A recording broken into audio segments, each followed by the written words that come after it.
Hello and welcome to smarttag Learn Tools for the Web. I'm your host, Chad Watkins. In this episode, we're going to go ahead and cover part 2 in our series on Adobe Illustrator. We're going to cover the direct selection tool and the anchor point tool.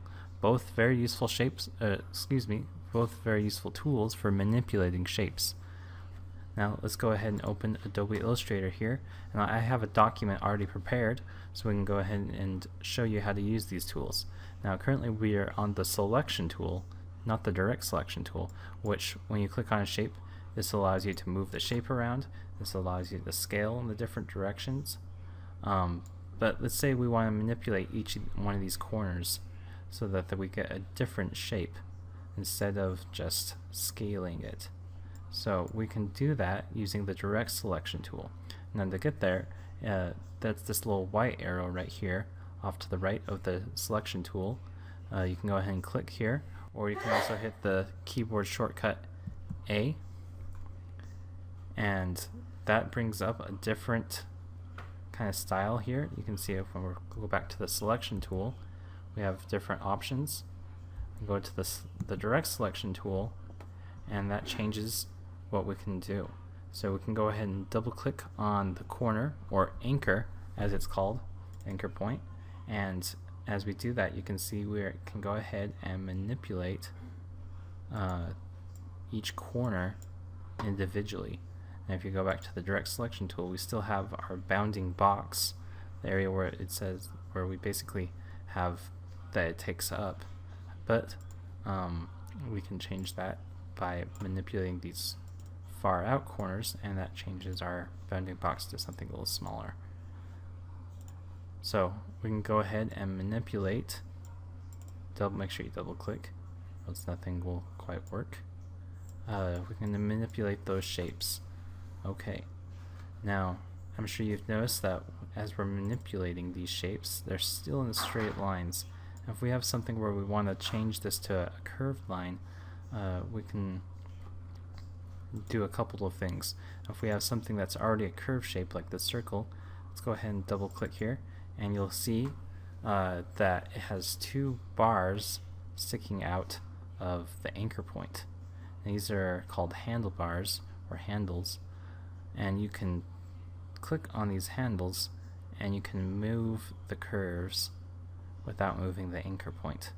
You can still actually move this anchor point as well, which keeps the curve that you have set, but you can still move those handles as well, which moves the curves.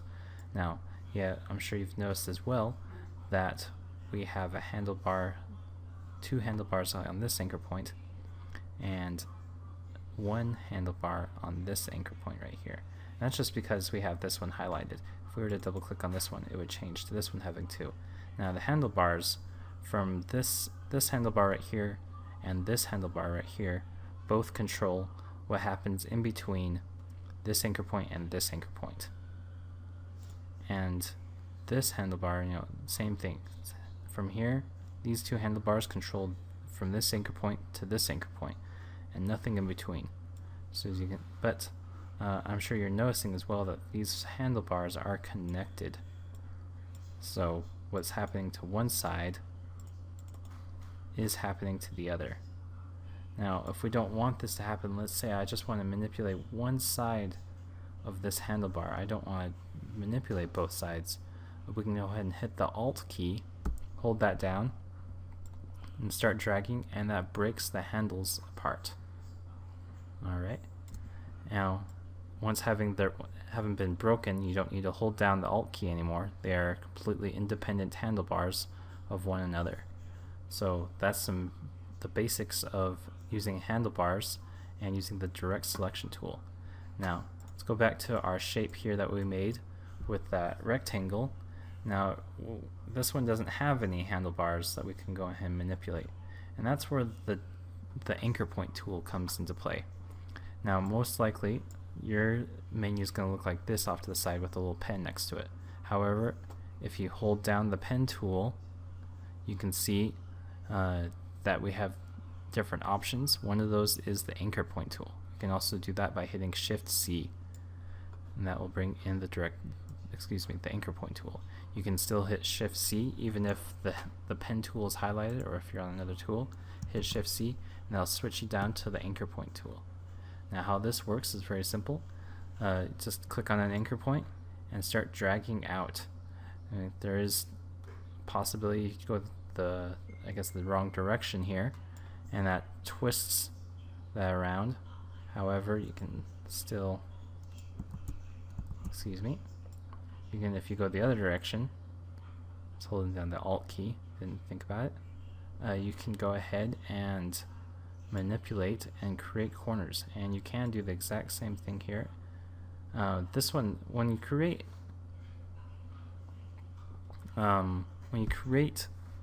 handlebars and on a shape that isn't already created, you generally don't have to hold down actually Alt as well. You can actually just click, and it does keep those separate as well. So you can go ahead and create another one, and you can see this is just separate by themselves. And if you don't want, let's say we created both of those, let's take those off. You can delete those by just clicking on your anchor point, and that gets rid of those handlebars. Let's go ahead and create these out, and I only wanted to have this curve on this side without this side, so I can double click as well, and that gets rid of one side completely. So that's your basics of the anchor point tool and the direct selection tool, both useful tools for manipulating shapes, so you can create shapes in any way that you want. Now next time we're going to go ahead and cover the Pathfinder tool that you can find right here. I'm going to start playing around with that, maybe you can figure some stuff out.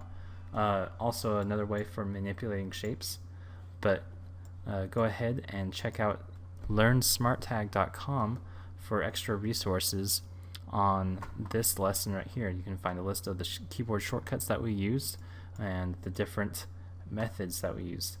So go ahead and check out that, and also check out our Flipboard and Facebook page for extra resources on other topics as well. Thank you, and we'll see you next time.